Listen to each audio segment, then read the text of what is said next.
Welcome you all.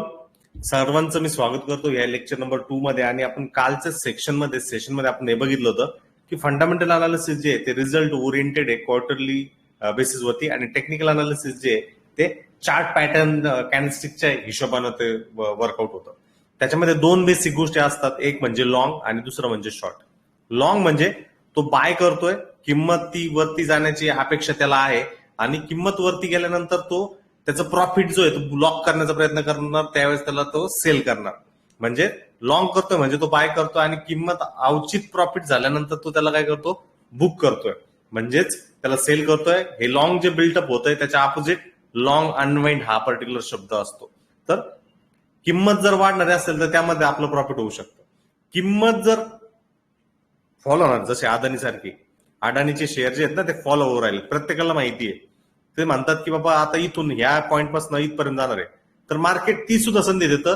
तर तुम्ही इथं बाय करण्याऐवजी इथं सेल करू शकता, का ज्याला दुसऱ्या भाषेमध्ये म्हटलं जातं शॉर्ट. सिंपल गोष्ट आहे, त्याला काय म्हटलं जातं, शॉर्ट. आणि जशी किंमत फॉल झाली की तुम्ही पुन्हा काय करू शकता, त्याला बाय करू शकता. यू कैन बाय इट, आप उसे बाय कर सकते हो. और जैसे ही उसको आप बाय करोगे तो उस टर्मिनोलॉजी को कहा जाएगा शॉर्ट कवरिंग. और उस शॉर्ट कवरिंग को आपको समझना बेहद ही जरूरी रहता है. अब ये मैं आपको बोल रहा हूं सिर्फ और सिर्फ कैश के बिया पे. अडानी का मैंने यहाँ पे नाम लिया है तो वो कैश ट्रेडिंग के हिसाब से. आपने शॉर्ट लिया है मतलब आपने सेल किया है, आपने यदि लॉन्ग किया है मतलब आपने पहला ट्रांजेक्शन बाय किया है.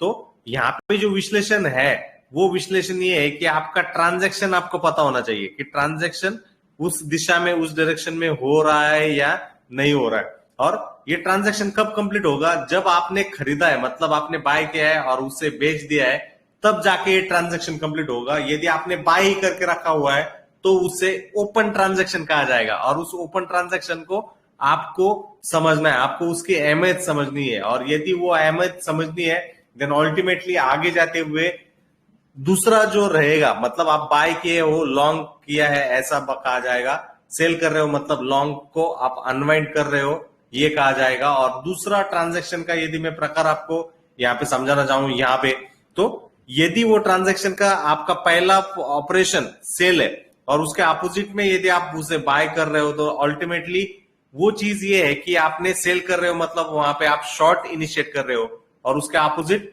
बाय कर रहे हो मतलब उस शॉर्ट को जो है कव्हर कर रहे हो, क्योंकि सेंटिमेंट जो है वो बदल रहे हैं. उसके बिहाइंड का ये रीजन है.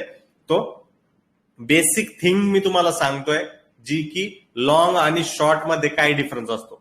तर हा डिफरन्स तुम्हाला तुमच्या नोंदवहीवरती, तुमच्या ट्रेडिंग जर्नलवरती याला जे आहे ते लिहून घ्यायचंय. तुमची नोंदवही तिथं ऍक्टिव्हाइज ठेवा. Just make your notebook clear. वो नोटबुक में ये शॉर्ट मतलब क्या है, लॉन्ग मतलब क्या है, और उसको कैसे वहां पे ढाला जाता है, उस चीज को समझ लीजिए. ये बेसिक टू बेसिक थिंग है, क्योंकि मार्केट में यदि हमें आगे बढ़ना है तो हमें पता होना चाहिए शॉर्ट हो रहा है मतलब क्या हो रहा है, लॉन्ग हो रहा है मतलब क्या हो रहा है, मार्केट का सेंटिमेंट क्या है उससे हमें पता चल जाता है. और ये बेसिक थिंग है. एनालिसिस जो है दो प्रकार के होते हैं, फंडामेंटल एनालिसिस और टेक्निकल एनालिसिस. और उस हिसाब से जो है मार्केट का ओवरऑल मोमेंटम चलता है. दूसरी बात यहां पे हमें ये समझना है कि मार्केट में हमें क्या देखना है. दो तरीके के एक्सचेंजेस मार्केट में है, एक है एनएससी, दूसरा है बीएससी. और दोनों एक्सचेंजेस, इन दोनों एक्सचेंजेस के एक कॉमन टाइमिंग है. तो ये एक्सचेंजेस है जो कि आपके ट्रेड को फैसिलिटेट करते हैं. तो इन जनरल में यदि आपको यहाँ पे समझाना चाहूं इन एक्सचेंजेस का वर्क या काम, तो अल्टीमेटली आपको जो है वहां पे पता होना चाहिए कि ये एक्सचेंजेस किसके बिहाफ पे काम करते हैं. तो अल्टीमेटली ये जो मार्केट है आपके सामने इस तरीके से मार्केट का मैकेनिज्म वहां पे रहता है. तो इस मार्केट में जनरली क्या होता है, दो तरीके के बंदे वहां पे रहते हैं. एक बायर रहता है और दूसरा सेलर रहता है. अब दोनों में पहले कोई ट्रांजैक्शन मोनोपोली या बहुमत वहां पे हासिल करता है, उस दिशा में मार्केट वहां पे जाता है. तो ये जो बायर है, इस बायर के जो भी बंदे रहेंगे, जो भी पीपल्स रहेंगे, जिसे हम ट्रेडर्स कहेंगे या उन्हें हम एफआईआईस कहेंगे, डीआईआईस कहेंगे, वो सारे बंदे इस कैटेगरी में वहां पे आएंगे. तो उनके जो ऑर्डर्स है वो सीधा किसे छोड़ेंगे, वो टूवर्ड्स एक्सचेंजेस ऑर्डर के माध्यम से जो है वो चीजें उनको एक्सचेंजेस को छोड़ेंगे. एज बिंग देयर भले ही वो बायर है भले ही वो सेलर है, इट विल डिपेंड। और वो यदि ज्यादा से ज्यादा मेजोरिटी वहां पे मैचिंग हो रही है तो उनमें एक ट्रांजैक्शन का एग्रीमेंट होगा और उससे वो जाके मार्केट में ट्रांजैक्शन वहां पे फाइनल होगा और उसके आगे जाते हुए मार्केट में उस स्टॉक की प्राइस वहां पे फाइनल होगी और उस स्टॉक प्राइस का ट्रांजैक्शन वहां पे कंप्लीट हो जाएगा मार्केट में। और उसका display as a individual retail trader, हम क्या है एक रिटेल ट्रेडर है और वो रिटेल ट्रेडर उस स्टॉक की कीमत ऊपर जा रही है कम हो रही है वो अपन वहां पे समझने की कोशिश करेंगे। तो अल्टीमेटली ये मार्केट का मैकेनिज्म है। तो ये एनएससी और बीएससी जो है वहां पे रिस्पॉन्सिबल है ओवरऑल मार्केट में क्या बदलाव, क्या चीजें वहां पे हो रही है उस बारे में।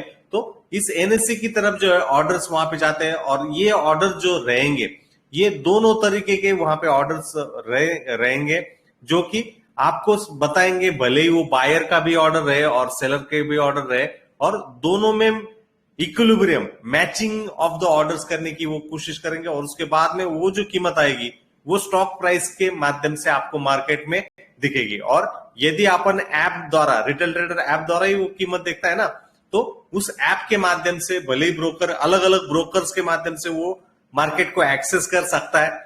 अलग अलग ब्रोकर्स है जैसे कि जीरोधा है या आईसीआईसीआई है या एंजल है या बहुत सारे ब्रोकर्स है जिसमें फुल टाइम और डिस्काउंट ब्रोकर है। बट अल्टीमेटली ये रिटेल ट्रेडर डायरेक्टली मार्केट को एक्सेस नहीं कर सकते, वो थर्ड पार्टी ब्रोकर के माध्यम से मार्केट को एक्सेस कर सकते हैं और उनके जो कोई भी ऑर्डर्स रहेंगे रिटेल ट्रेडर्स के वो सीधा जो है इसकी तरफ वहां पे जाएंगे। तो इस तरीके से वहां पे फैसिलिटेशन वहां पे होता है। इन जनरल दोस्तों ये जो ओवरऑल मार्केट का जो सिनारियो मैंने आपको ये जो बताया यहाँ पे in between, just minute guys,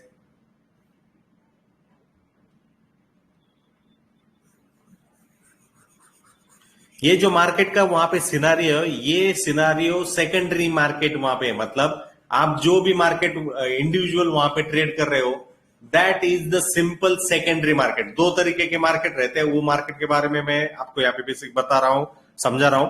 तो ये जो मार्केट आप यहाँ पे डेली देख रहे हो, जो जिस मार्केट में आप सेंसेक्स देखते हो या आप निफ्टी देखते हो या बाकी सारे कोई चीज देखते हो, ये जो मार्केट है this market is called as a secondary market.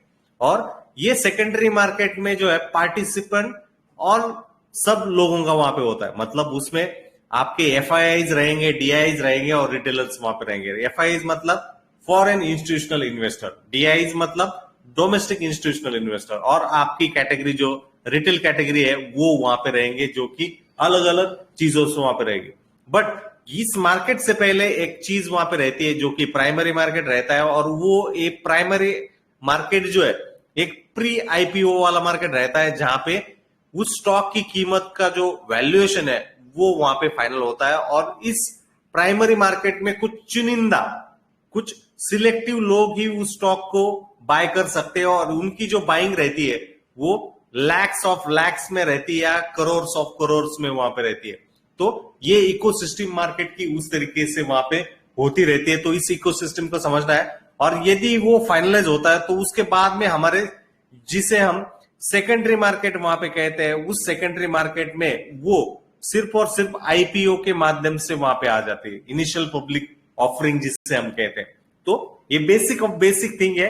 तो प्राइमरी मार्केट में यदि उसका फाइनलाइज हुआ है, उसका प्राइस टू अर्निंग रेशियो या प्राइस टू ऑर्डर दैट, बहुत सारा फंडामेंटल चीज है वहां पे, तो यदि वहां पे फाइनल हो रहा है और इसमें प्रोमोटर होल्डिंग कहा जाता है, वो प्रोमोटर होल्डिंग यदि वो एग्रीड है बेचने के लिए तो वो सेकेंडरी मार्केट में वहां पे आते हैं और वो ओपन मार्केट में, सेकेंडरी मार्केट को भी ओपन मार्केट कहा जाता है और उस ओपन मार्केट में उसे बेचने की वो कोशिश करते हैं।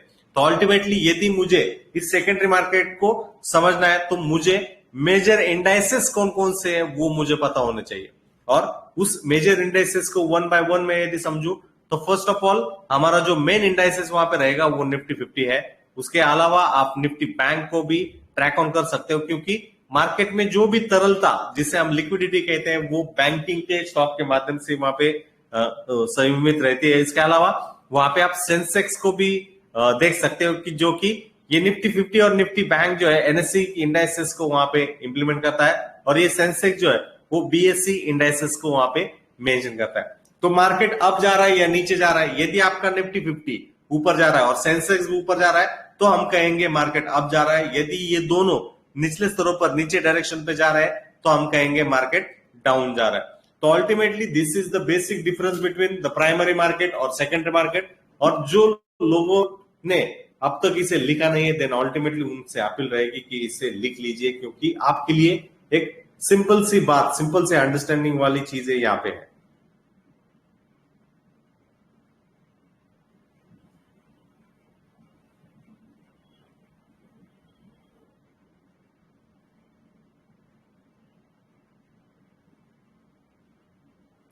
Just make it happen guys, लिख लीजिए, ये बेसिक थिंग है, बेसिक्स टू एडवांस बातें हम करने वाले हैं।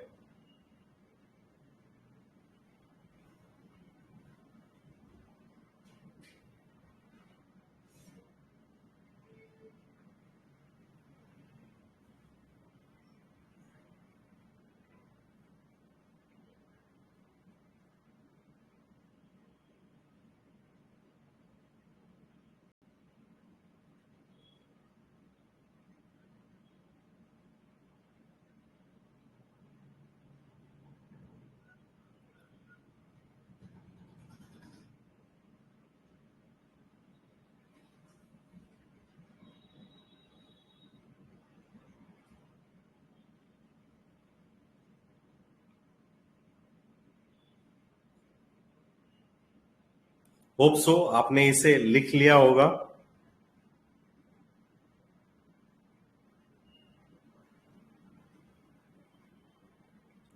तो ये बेसिक बात है, बेसिक चीज है, और मुझे लगता है ये आपको अच्छे तरीके से वहां पे पता चली हुई होगी। आगे यदि अपन जाए, that is the basic of the market.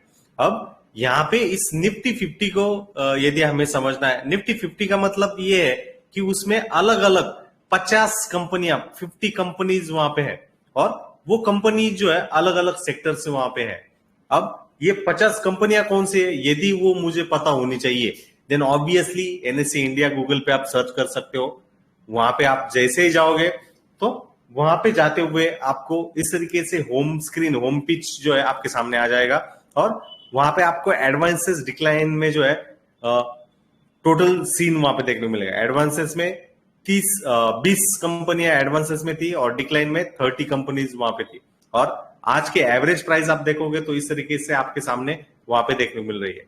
यदि वो कौन से कंपनीज है देन अल्टीमेटली जो है मैं आगे जाते हुए उनको समझने की कोशिश कर सकता हूं। तो मुझे कुछ करना नहीं है, सिर्फ और सिर्फ निफ्टी 50 जो है पर जो है यहाँ पे क्लिक करना होता है।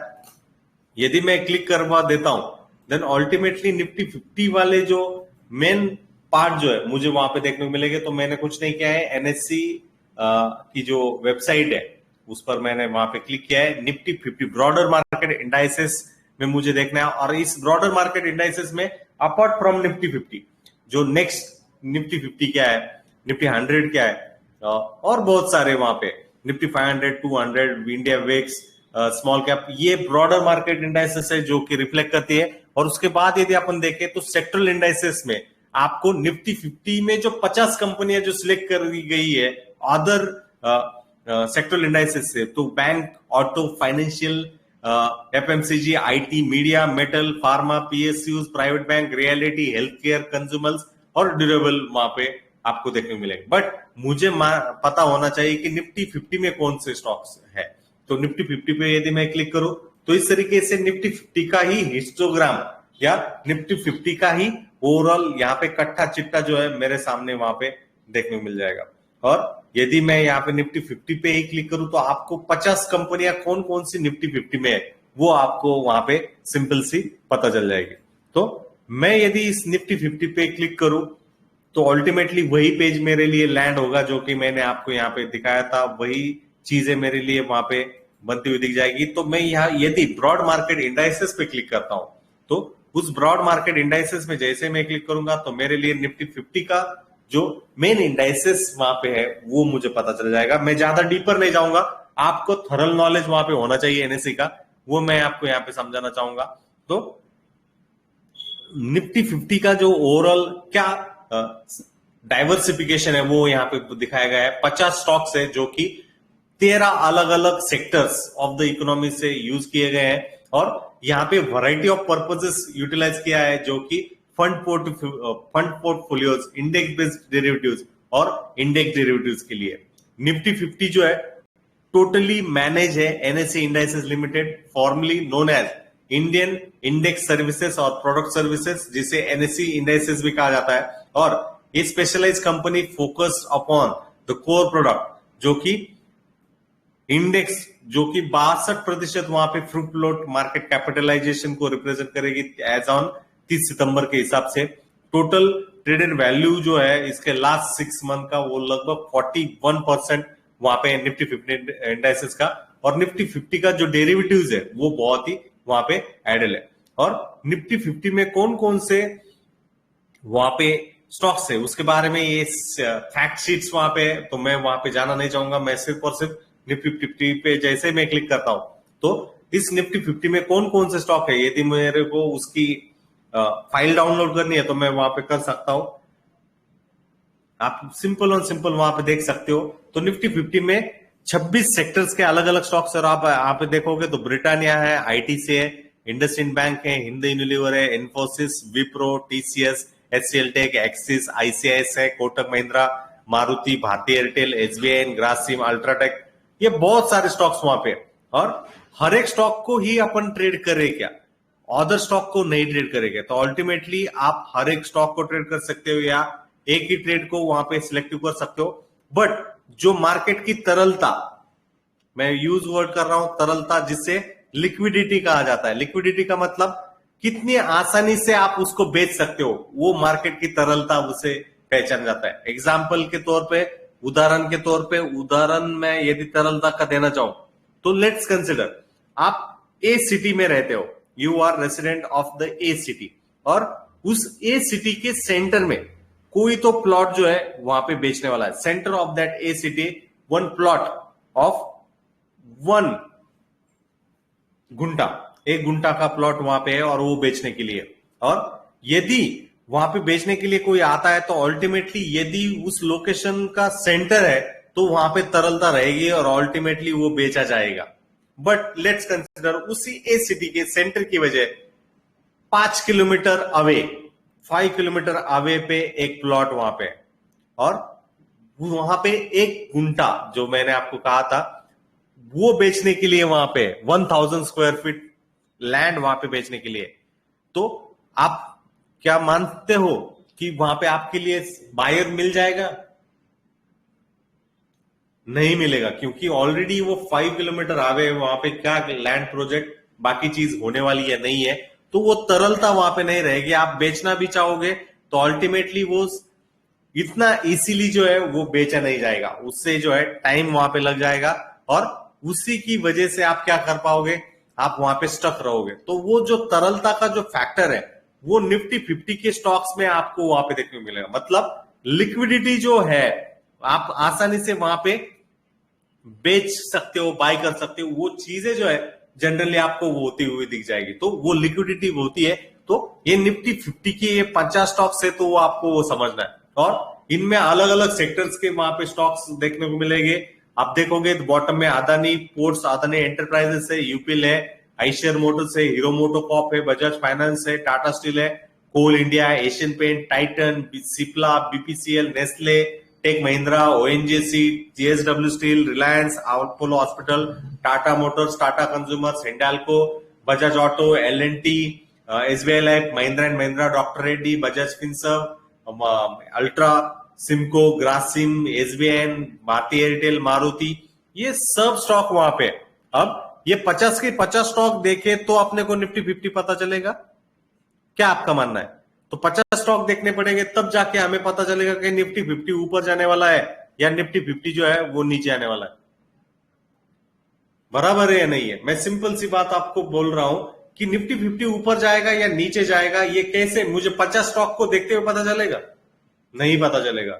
मुझे देखना होगा कि किसका कितना वहां पे वेटेज है, और वो वेटेज यदि मैं संभाल पाऊं, समझ पाऊं, देन अल्टीमेटली दोस्तों वो मेरे लिए सिंपल सी बात, सिंपल सा अंडरस्टैंडिंग वाली चीजें वहां पे रह जाएगी।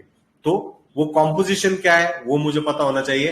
तो आपको सिंपल और simple hit map of Nifty 50 वहां पे गूगल पे टाइप करना है और आपके सामने निफ्टी 50 में कौन कितना वहां पे लोकेशन होल्ड करके रखा हुआ है वो आपको निफ्टी 50 के माध्यम से देखने को मिलेगा। मैं सिर्फ और सिर्फ स्टॉक हिट मैप के माध्यम से एनएससी की वेबसाइट पे या ट्रेडिंग व्यू की वेबसाइट पे आया हूं बेबी बार्डन। तो निफ्टी 50 पे यदि मैं क्लिक करता हूं तो वहां पे उस हिट मैप के माध्यम से मुझे पता चल जाएगा कि भाई साहब किसका वेटेज कितना है। तो आप अच्छी तरीके से देखोगे तो अल्टीमेटली दो तीन तरीके के सेक्टर्स आपको वहां पे देखने को मिलेंगे। तो फर्स्ट वाला जो सेक्टर मुझे यहाँ पे देखने को मिल रहा है दैट इज द फाइनेंस। और उस फाइनेंस में आप देखोगे तो एचडीएफसी बैंक वहां पे, आईसीआईसीआई बैंक है, एचडीएफसी है, बजाज फाइनेंस है, कोटक महिंद्रा बैंक है, एसबीआई है, एक्सिस बैंक है, बजाज फिनसर्व है, एसबीआई है, इंडसइंड बैंक है और एचडीएफसी लाइफ है। तो अल्टीमेटली हायर वेटेज के हिसाब से तो मुझे सब 50 स्टॉक्स देखने की जरूरत नहीं है मेरे हिसाब से। मैं सिर्फ और सिर्फ मैंने कल भी आपको बताया था एचडीएफसी, आईसीआईसीआई, एसबीआई भी देखा या एक्सिस बैंक भी देखा। तो इससे मुझे जो ओवरऑल फाइनेंशियल का परफॉर्मेंस जो है वहां पे देखने को मिलेगा।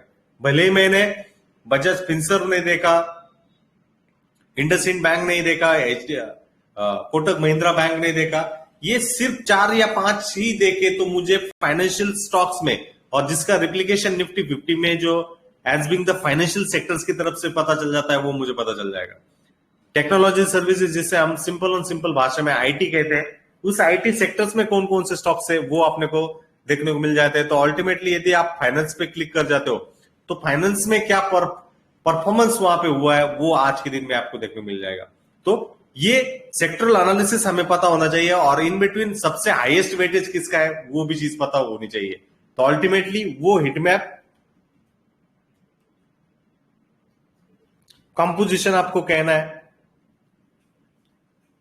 और जैसे ही आप वहां पे कंपोजिशन पे क्लिक करते हो आपको www.nseindia.com का वहां पे इस तरीके से रिजल्ट देखने को मिलता है। आप उस रिजल्ट पे जैसे ही क्लिक करोगे तो आपके सामने निफ्टी 50 का हिट मैप जो है इस तरीके से वहां पे आ जाएगा।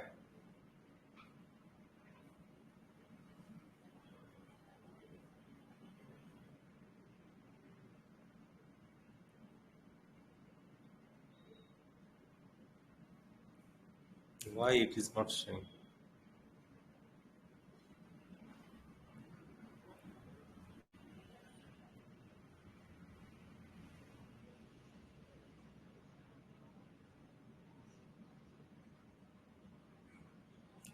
यहां पे भी अपने को मिल रहा है i.v पे इन्वेस्टिंग पे। तो ये वो सारे स्टॉक्स है जो कि मोमेंटम कर जाते हैं और उसका जो कॉम्पोजिशन वहां पे रहता है वो अलग अलग हिसाब से रहेगा। तो ये फाइनेंशियल वाले स्टॉक्स वहां पे है और उस फाइनेंशियल के बाद देखें तो टेक्नोलॉजी सर्विसेज में आपको देखने को मिलेगा TCS, Infosys, Wipro, Tech Mahindra, energy minerals में Reliance coal, BPCL, ONGC, FMCG जो कंज्यूमर नॉन ड्यूरेबल्स उसे कहा जाता है, हिंदुनिलीवर, आईटीसी, नेस्ले, ये सारे स्टॉक्स वहां पे।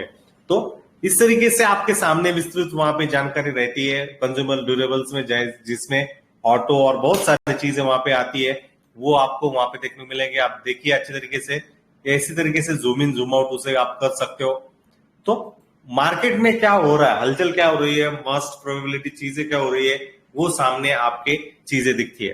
तो अल्टीमेटली ये बातें हमें पास होनी चाहिए और निफ्टी 50 का कंपोजिशन किस भी पे होता है वो हमें वहां पे जानकारी आते थे।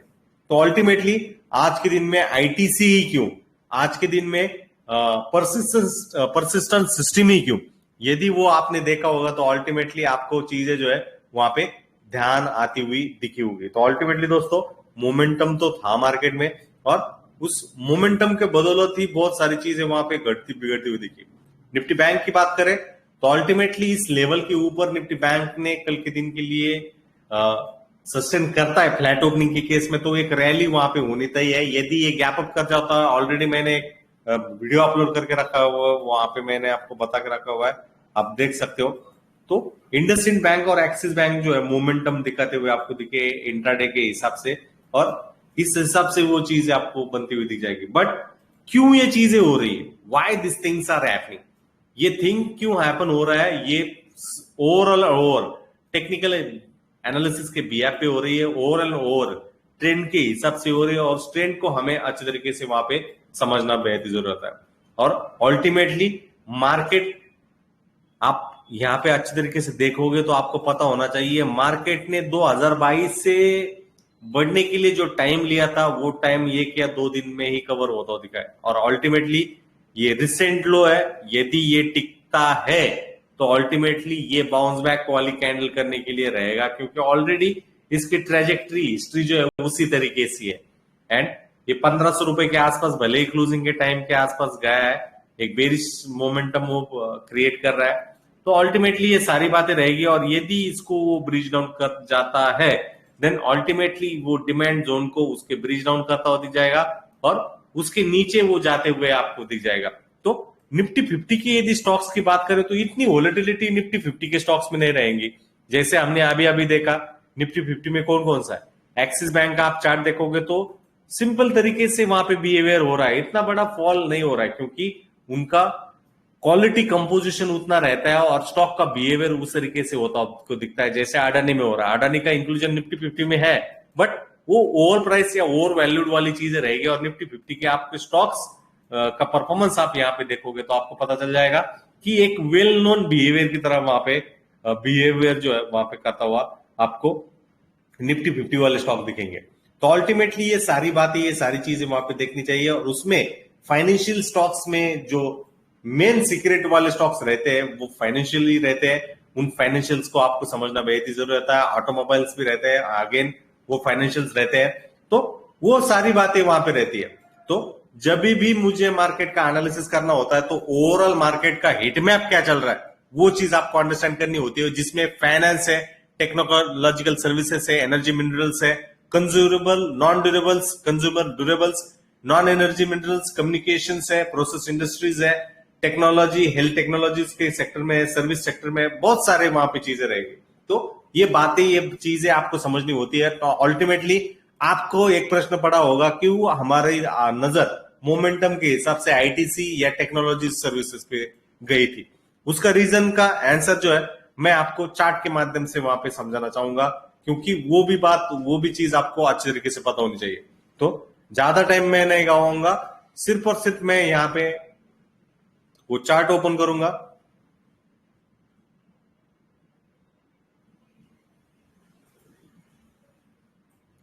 और जैसे मैं यहाँ पे चार्ट ओपन करता हूं तो आईटीसी का आप देखिए, ये स्पॉट का चार्ट है। जब आप कोई भी सिंबल वहां पे सर्च करोगे इन्वेस्टिंग पे या ट्रेडिंग व्यू पे, इस तरीके से आपको सिंबल दिखेंगे, ITC NSC, ITC future NSC, और बाकी कंट्रीज के जो सिंबल्स वहां पे रहेंगे। तो हमें स्पेसिफिकली जो अंडरलेइंग है आईटीसी एनएससी का स्टॉक वो लेना है, फ्यूचर्स वहां पे लेना नहीं है। और दूसरी बात, यदि आप इस चार्ट को, इस पैटर्न को अच्छे तरीके से समझोगे तो अल्टीमेटली कुछ बातें जो है आपको पता वहां पे होनी चाहिए। तो आईटीसी का जो स्टॉक है वो कंज्यूमेबल ड्यूरेबल्स में वहां पे है, और वो इस ट्रेंड लाइन को ब्रेकआउट करता हुआ आपको दिख जाएगा। तो अल्टीमेटली ये सारी बातें, ये सारी चीजें ऑलरेडी होती हुई दिख रही है। ये वीकली वाला चार्ट है या मंथली चार्ट में जाए तो अल्टीमेटली मंथली में तो ऑलरेडी ये ब्रेकआउट कर रहा है। तो चार्ट के दो टाइप वहां पे रहते हैं, एक रहता है कैंडलस्टिक, जापानीज कैंडलस्टिक चार्ट, जो कि आने वाले टाइम में हम देखेंगे, और दूसरा रहता है लाइन चार्ट। और ये लाइन चार्ट क्या चीज करता है, यदि मैं मंथली टाइम फ्रेम देख रहा हूं तो पिछले मंथ की क्लोजिंग कहां पे हुई है उस क्लोजिंग को वो कंसिडर करेगा, और इसी वजह से आपको ये एक या दो ही पॉइंट वहां पे देखने को मिलेंगे। कैंडलस्टिक्स में यदि अपन जाते हैं तो मंथली कैंडल में अपने को 4 पॉइंट्स वहां पे देखने को मिलेंगे, ओपन कहां पे हुआ, लो कहां पे हुआ, हाई कहां पे और क्लोज कहां पे हुआ। यदि ओपनिंग के मुकाबले क्लोजिंग लोअर हो रही है तो उस कैंडल का कलर क्या रहेगा, रेड रहेगा। यदि ओपनिंग की मुकाबले क्लोजिंग की कीमत ऊपर जा रही है तो उस कैंडल का क्या कलर होना चाहिए, वो सिंपल सा ग्रीन होना चाहिए। और ये बेसिक टेरिटरीज, बेसिक थिंग्स वहां पे है। बट जैसे ही मैं लाइन चार्ट में यहां पे स्विच ऑन कर जाता हूं तो लाइन चार्ट मुझे ऑलरेडी दिसंबर की लेवल ही वहां पे दिखा देता है कि यहाँ पे यू टर्न प्राइस में कीमत में हो चुका है, और एज ऑफ नाउ हमारी कीमत 378 के आसपास वहां पे हो चुकी है। और ये टाइम फ्रेम का महत्व वहां पे रहता है। Time frame, higher time frame हमें अंडरस्टैंड करवाती है कि क्या बातचीत, क्या चीज वहां पे हो रही है, और ये आपको समझना बेहद ही जरूरी है। और आपके सामने लाइन चार्ट है जो कि सिर्फ और सिर्फ क्लोजिंग प्राइस, क्लोजिंग कीमत क्या हुई है वो चीज आपको बया करती है। तो आप वहां पे एक सेंटेंस में वहां पे लिख लीजिए, लाइन चार्ट ओनली शो कि क्लोजिंग कीमत monthly time frame, weekly time frame में क्या हुई है वो बताने की वो चेष्टा हमें करवाती है। और उस चेष्टा के हिसाब से दिसंबर 2022 में ये लाइन चार्ट हमें ये दिखा रहा था, बता रहा था कि भाई साहब इसकी क्लोजिंग एक अच्छी खासी लेवल के आसपास आईटीसी के शेयर्स में वहां पे हुई है। दूसरी बात, यदि स्विच ऑन करें हम मंथली में, तो मंथली में पता चला कि पिछले 2 महीनों से एक ही लेवल के आसपास कीमत जो है 320 के आसपास कीमत सस्टेन आउट हो रही थी। ये मंथली के चार्ट को देखते हुए पता चला। वीकली में यदि स्विच ऑन कर जाए तो वीकली में हमें पता चल जाएगा कि भाई साहब लगभग 8 से 9 हफ्ते की प्राइस एक्शन एक ही लेवल के आसपास घुमट रही है, अटक रही है, चल रही है, और उसके ना ऊपर ना नीचे कीमत वहां पे जा रही है। तो ये भी समझना बेहद ही जरूरी था। और आप अच्छी तरीके से देखोगे तो ये फरवरी का, या let's consider as a monthly Monday का ये प्राइस एक्शन या वीकली वाला ये प्राइस एक्शन यहाँ पे चलता हुआ दिख रहा है, क्योंकि ऑलरेडी ये जनवरी में ही है। आप अच्छी तरीके से देखिए दोस्तों, ये जो कैंडल्स यहाँ पे है ऑलरेडी ये दिसंबर वीक वाली कैंडल्स वहां पे थी, ये वीकली वाली कैंडल्स थी, और दिसंबर सीरीज का लो आप अच्छी तरीके से देखोगे, ब्रॉडली स्पीकिंग वो 318 से 325 की लेवल के आसपास वहां पे था, ज्यादा तो दूर वहां पे नहीं था, और उस लेवल के आसपास वो ट्रेड आउट वहां पे कर रहा था। अब इससे मेरे लिए क्या, यदि मैं और निचले टाइम फ्रेम में यदि मैं जाऊं तो मुझे उससे क्या अंदाजा वहां पे आ जाएगा और क्या पता जो है वहां पे चल जाएगा। तो आप अच्छी तरीके से देखिए, 329 वाली लेवल को इसने आपको बुधवार का जो यूनियन बजट हुआ उस बुधवार के दिन में उसने टच किया है यहां पे।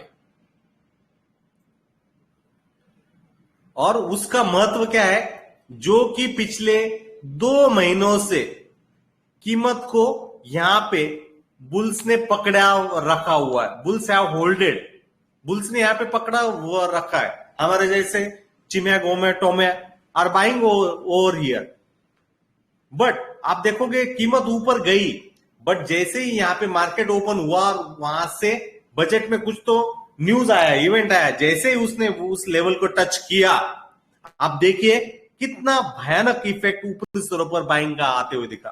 तो लेवल्स आपको पता होना चाहिए, और लेवल का मतलब यहां पे ये है, यदि कोई कीमत 2 महीने तक वो कंसोलिडेट हो रही है, 2 महीने तक उस लेवल को पकड़े रखी हुई है, और उसके बाद में मार्केट अचानक से धड़ाम-धूम आता है नीचे, तो वो एक बाइंग इंटरेस्ट वाला लेवल, बाइंग इंटरेस्ट वाला अपॉर्चुनिटी आपके लिए रहता है, जहां से आप लॉन्ग कर सकते हो। क्योंकि आप देखोगे यहां से यहां तक जाने के लिए लगभग 15 दिन, 20 दिन, 25 दिन वहां पे लगे होंगे। उससे पहले 2 महीने का यहाँ पे कंसोलिडेशन हुआ है, बट एक ही न्यूज वहां पे आई और वहां से मार्केट फॉल होता हुआ दिखा, और मार्केट ने रिकवरी भी की। और यदि एक आपको दिख रहा है और मार्केट अगेन इस ट्रेंड लाइन, जो कि एक लॉन्ग टर्म सप्लाई लाइन या लॉन्ग टर्म रेजिस्टेंस को क्रॉस कर रहा है, वो टच कर रहा है, वो यदि आपको पता चल रहा है डेली टाइम फ्रेम में, तो क्यों आप मोमेंटम ट्रेड वहां पे लोगे नहीं दोस्तों?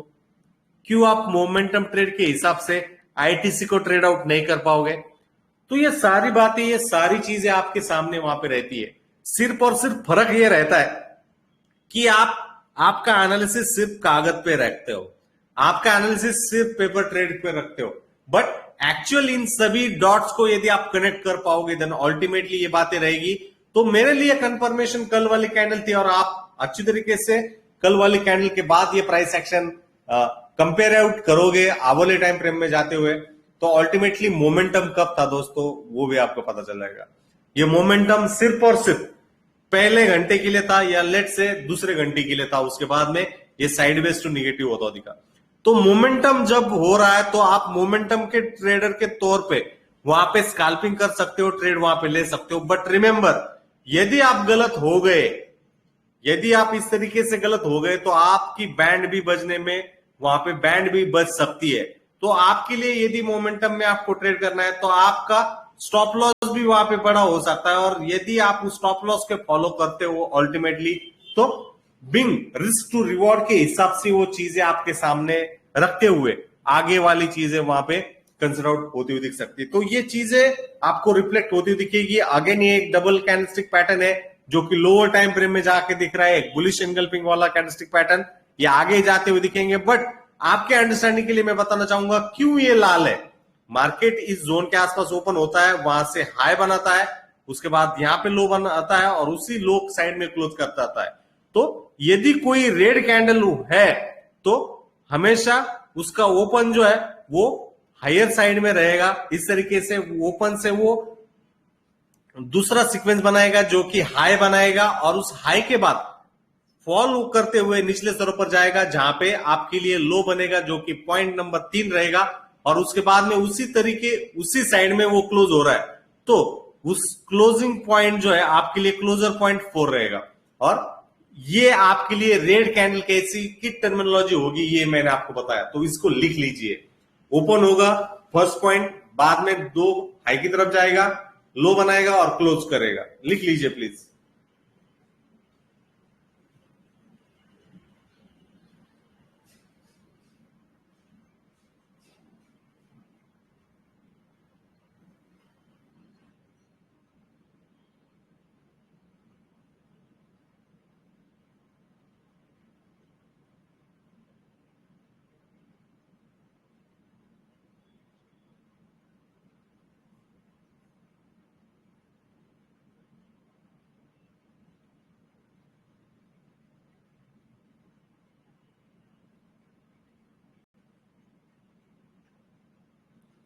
और इसके अपोजिट यदि ये ग्रीन हो रही है तो अल्टीमेटली क्या होगा, ग्रीन के केस में कीमत जो है यहां पे ओपन हो जाएगी, जो कि 1 वाला पॉइंट आप कंसिडर आउट कर सकते हो। ओपन यहां पे होती है, उसके बाद में वो लो की तरफ वहां पे जाती है और उस लो के बाद वो हाई की तरफ वहां पे ट्रेड आउट होती है, जहां पे हाई वाला पॉइंट क्रिएट होता है जो कि नंबर 3 रहता है और ये 2 होता है उसकी उसी साइड में वो क्लोज यदि कर जाती है जो कि पॉइंट नंबर वहां पे 4 होता है।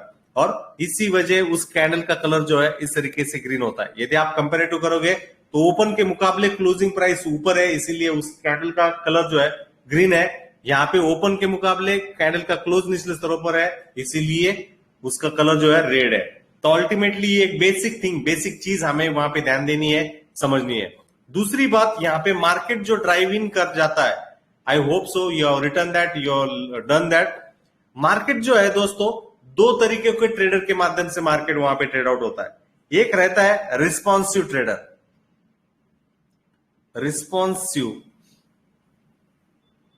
रिस्पॉन्सिव, और दूसरा रहता है एग्रेसिव। पहला रहता है रिस्पॉन्सिव बायर, रिस्पॉन्सिव सेलर, दूसरा रहता है एग्रेसिव बायर, एग्रेसिव सेलर। तो ये रिस्पॉन्सिव और एग्रेसिव का माजरा क्या है मैं आपको यहां पे समझाना चाहूंगा।